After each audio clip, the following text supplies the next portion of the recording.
menos 196 graus Celsius, 77 Kelvin. É um líquido criogênico inerte, não inflamável, não tóxico, mas requer manuseio e armazenamento cuidadoso devido à sua temperatura. Ele é muito utilizado na criopreservação, fundamental para o armazenamento a longo prazo de materiais biológicos. Tá? Por exemplo, salos troncos, tá? Que ele preserva sua viabilidade para o uso futuro. Tá? Sangue também, tá? A gente tem tanto a parte do plasma como a parte dos glóbulos vermelhos, glóbulos brancos.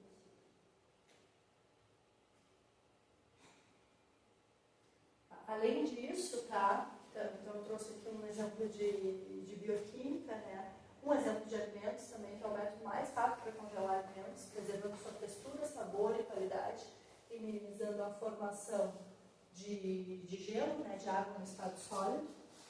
Então, ele é um inerte, não tóxico, então para alimentos ele também é muito utilizado. Tem outras, ele é utilizado também para supercondutores, tá? Por causa dessa baixa temperatura, tem outras aplicações. A gente vai usar então esse exemplo do diagrama de Miller, tá? Que vocês têm em mãos aí, que a Nádia escreveu pra gente. Então, ele pode ser feito utilizando a sua expansão na válvula de Hamilton. Esse processo pode ser realizado rápido e adiabaticamente expandido de uma pressão alta para uma pressão baixa. Se o nitrogênio entra numa válvula 135 Kelvin 20 MPa para 0,4 MPa, tá? Estime as frações máxicas de vapor e líquido presentes após a expansão e a temperatura dessa mistura. Tá? Utilizando o diagrama de Miller, tá? Utilizando o diagrama pH. Poderia utilizar, por exemplo, uma tabela de saturação do nitrogênio.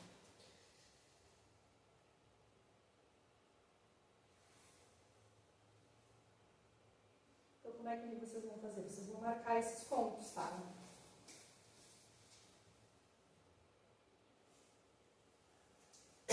Vamos começar com. Quero que vocês façam aí no exemplo de vocês, tá? Já está o gabarito, para que vocês só leiam, confirmem esses valores. Então, com a temperatura e pressão de alimentação, tá? Então, eu vou lá no meu diagrama. Ó, esse ponto aqui é o ponto 1, porque aqui eu tenho a pressão em megapascal, entalpia específica em quilojoules por quilo, tá? Tenho as isotermas aqui, tá? Essa isoterma, ela é de 120 Kelvin, tá? Então significa que as próximas que tem são paralelas, tá? Então eu quero que vocês, essa aqui que eu consigo identificar qual é o isoterma, 120. Lembrando que quando ela entra dentro do envelope de saturação, ela se torna retas. E é a isoterma correspondente a 135 Kelvin. Tá? Ó, eu sei que é lá em cima da linha, porque a última pressão que eu consigo ler, 20 mega, é essa aqui. Então vai ser em algum lugar aqui. Quando? Quando eu cruzo com 135. Tá? Vê se vocês enxergam aí certinho 135 Kelvin.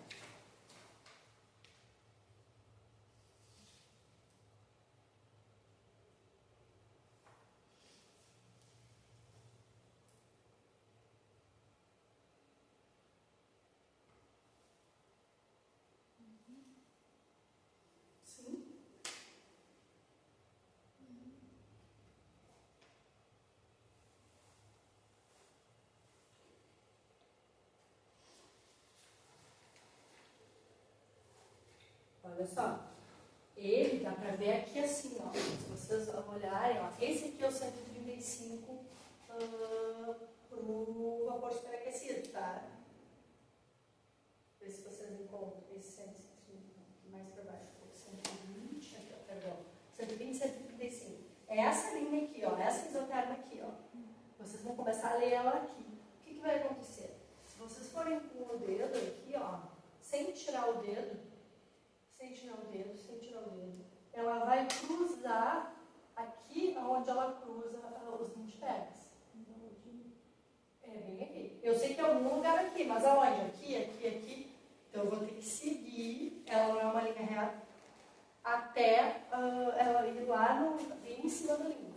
Tá? Então por isso que esse aqui é o ponto 1. Tá?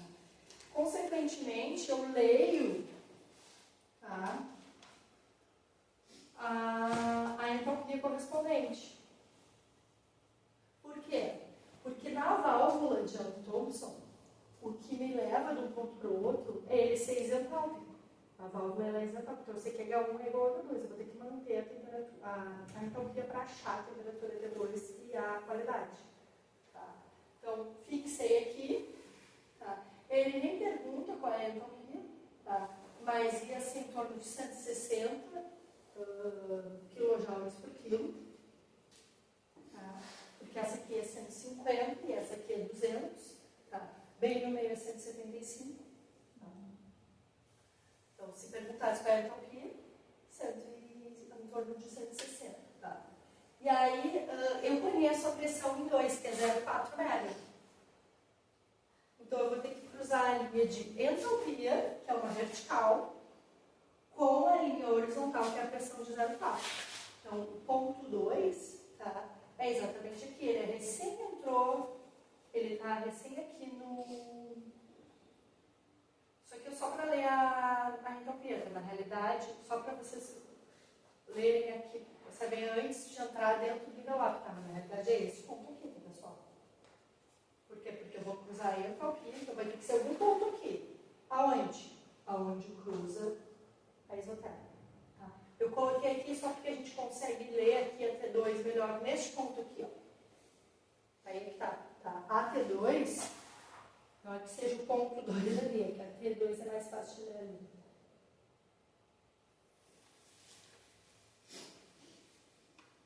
Tá? A T2 é 90 Kelvin. O que acontece? No diagrama, tá?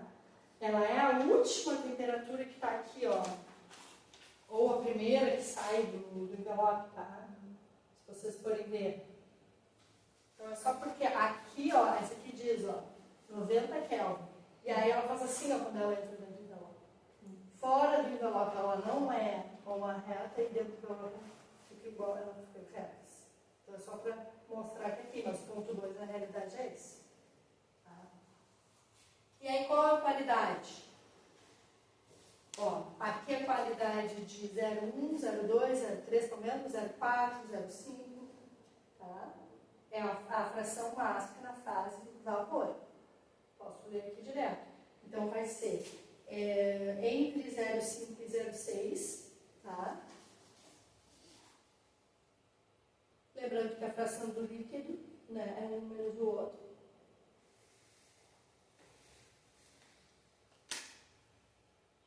Então, 0,55, a de vapor, e a de líquido é 1 menos 0,55. Tá? Então, temos uma de equação de estado, outra de diagrama de Miller. Tá? E aí a gente vai fazer uma também de equação de estado agora, mas é mais com a interpretação dos volumes. Tá? Assim, na prova, eu não tenho como pedir para vocês calcularem esses volumes. Mas eu posso dar 3 volumes e aí vocês têm que identificar quais que têm significado físico. Tá? Baseado em quê? Eu posso ter um volume real e o outro complexo conjugado, aí eu vou eliminar o complexo conjugado. Eu posso ter 3 reais, o maior é o do vapor saturado, o menor é do saturado e o intermediário é instável, a gente elimina, não tem significado físico. Ou eu posso ter 3 volumes iguais reais se eu tiver no ponto crítico. Que aí todos vão ser o volume igual ao do volume crítico. Tá? Tem essas possibilidades. Ou se eu tiver também no líquido comprimido, vai ser também um único real, só que aí menor e não vai ter um complexo conjugado, eu vou eliminar. Então, olha só. Calcule o volume molar do propano armazenado em um tanque com 40 graus. Isso equivale a 313 kg. 13 bar, utilizando a energética em cobre. Tá? O que eu vou precisar primeiro? Eu vou precisar transformar aquela ideia. Vocês estão com os formulários aí? colocar aqui, tá? Eu vou precisar transformar aquela LDE desta forma aqui, que vocês têm no formulário. Essa aqui é de Pink-Hobson, tá? Nós fizemos isso. Ela vai ter que estar, a gente vai ter que escrever ela desse jeito aqui, ó. Igual nós fizemos, é a mesma possibilidade que a gente fez para Pink-Hobson também é. A gente vai ter que escrever ela dessa forma aqui, substituir os valores, para que vocês façam. Não precisam fazer todo esse tipo, já podem pegar ela pronta, tá? Vocês já fizeram uma vez. A gente só vai substituir esses valores aqui para entrar no que teve e obter aqueles 3 volumes e fazer a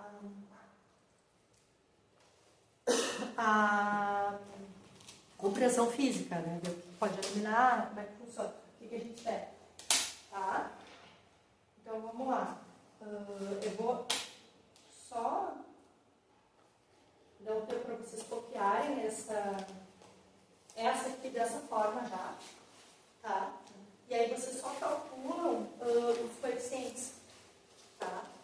E aí a gente entra os coeficientes no roteiro. Tá? Primeiro escrevo aqui, depois eu volto para o enunciado, porque no enunciado tem os dados, né?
Quando eu terminar de enunciar, eu volto lá no enunciado, tá?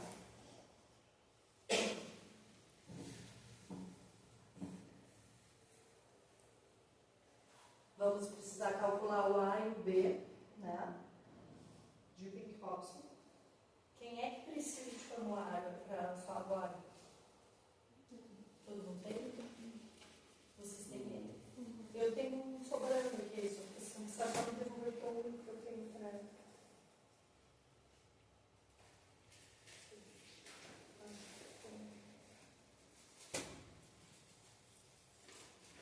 Eu posso deixar também aqui o calcular, mas aí.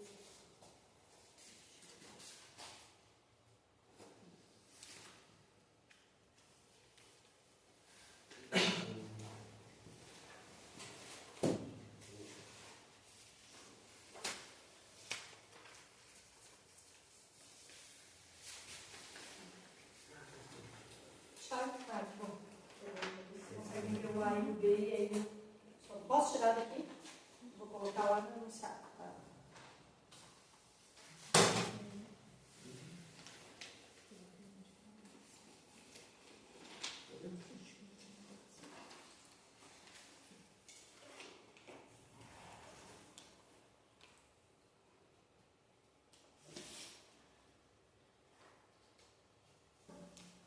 Então a temperatura é 40 graus Celsius, tá? É propano e a pressão é 13 bar. Tá? Então vocês vão precisar o quê? Das condições críticas do propano, temperatura e pressão crítica, e do fator acêntrico. Tá? Eu vou colocar então, anotaram? Temperatura 40 graus Celsius, que é 313, pressão 13 bar. Tá? Agora eu vou colocar aqui os dados dados das condições críticas dele, se vocês não tiverem facilmente.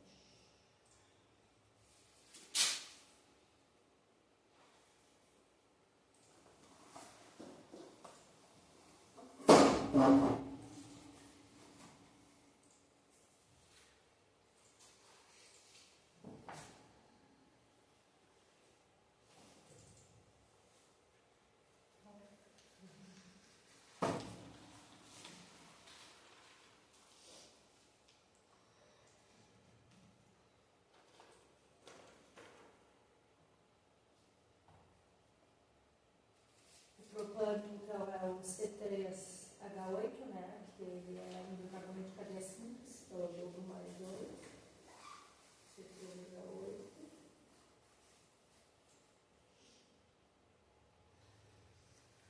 Aqui ele, ó.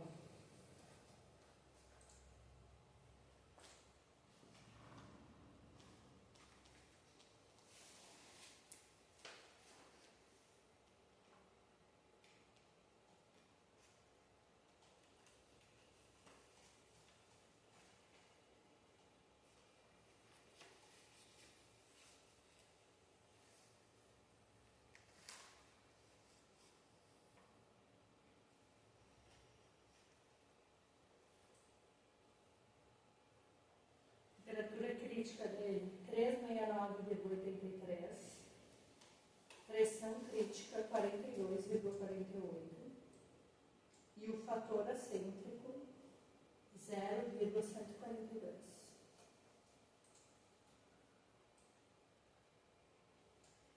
152, perdão.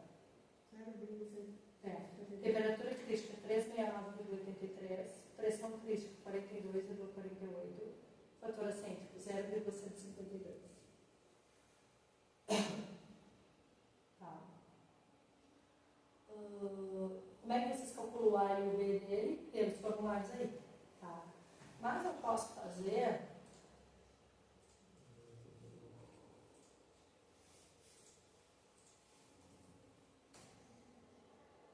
pelo chat GPT. Na prova não, porque os celulares vão estar aqui comigo. Mas eu posso fazer pelo chat GPT. Desde que eu escreva no chat as condições críticas que eu quero e não deixe em aberto para ele colocar, né? Porque se eu deixar em aberto, ele vai usar a condição que ele quiser. Claro que é sempre somar, né? Tá. Então vamos lá. Calcule. Só que tem uma coisa. Ele vai calcular os volumes molares direto já. Ele só vai calcular os dois que têm significado físico. Porque o propano aí, ele tá no LV, então a gente vai confirmar, ele está no equilíbrio do vapor. Tá? Então eu vou ter dois volumes com significado físico. E sendo que desses dois volumes, 3 são reais e positivos, então é difícil de escolher. Porque é escalável, não tem complementos conjugados. E aí eu vou eliminar, na realidade, o terceiro. Tá? Então, por exemplo, calcule os volumes molares do propano. Me diz as condições aí. A 40 graus Celsius, né? E 13 bar. 13 bar. E 13 bar. Temperatura? 313,15 graus. Eu coloquei 40 graus Celsius porque ele faz a conversão. Pela equação de estado de Penck-Watson, eu quero que vocês façam. Por quê? Porque na prova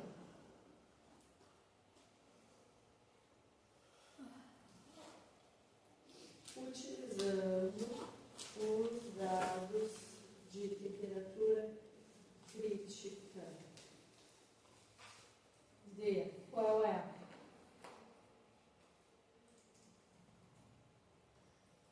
Detalhadamente, vou colocar assim, de, eu falei agora para vocês a temperatura crítica aqui, 369,83, pressão crítica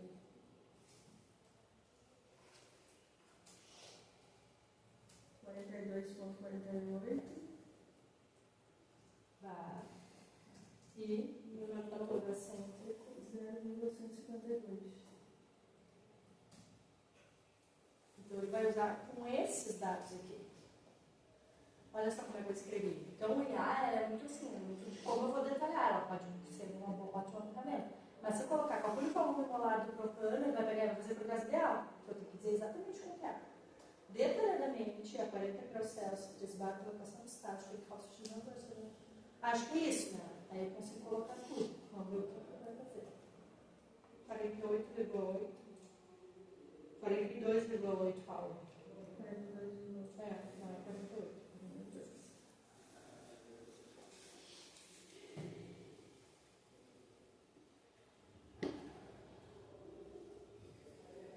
Olha o parâmetro A dele. Quando vocês forem fazer, podem olhar o. Ele usou aqui já o R em bar, tá? 0,033 já está em bar, porque a minha pressão de operação e a minha pressão crítica estão em bar. Tá? E não coloco aqui, ó. Aí o A vale 10,10 litros quadrado do bar por mol quadrado. Então, vou colocar a equação que vocês têm no formulário, igualzinho. Depois o B também, a mesma questão. Fez o capa também, com os valores que a gente deu para ele. Fator assim. Uau. Aí ele fez um adimensional. Tá? E ele calculou lá pelo Z, ele não calculou por nenhum volume molar. Tá? Mas se vocês fizerem pela equação do. Ele calculou um Z. Também no polinômio de terceiro grau. Eu vou ter que interpretar esse Z igual. Tá? Eu não quero que vocês façam assim, eu quero que vocês façam pelos volumes molares. E aí ele dá, tá, o volume molar de litros de vapor,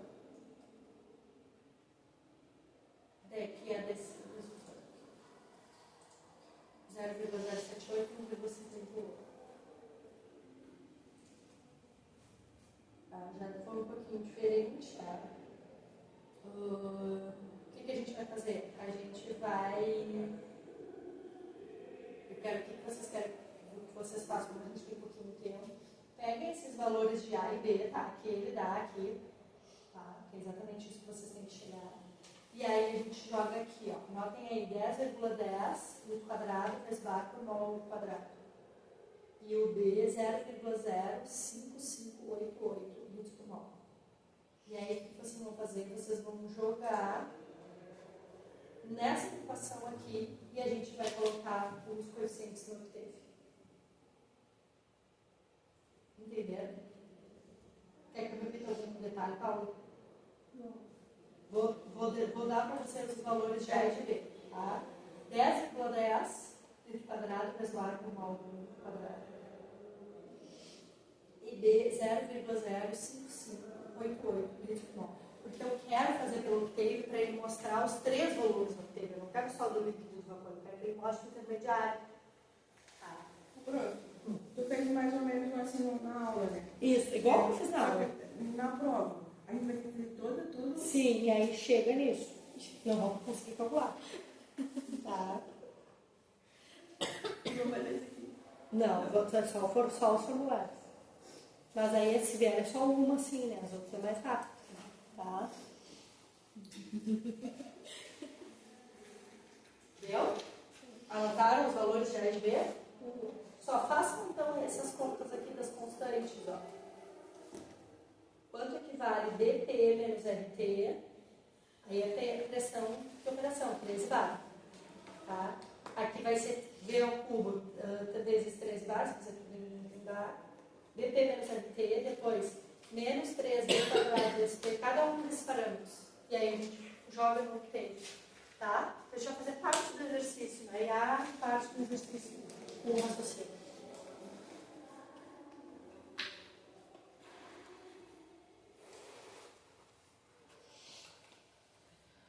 Tá? Lembrando que aqui o nosso, ele não é uma raiz só real e positiva, né? Porque o nosso ele não está numa constante aquecida.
pausa, depois eu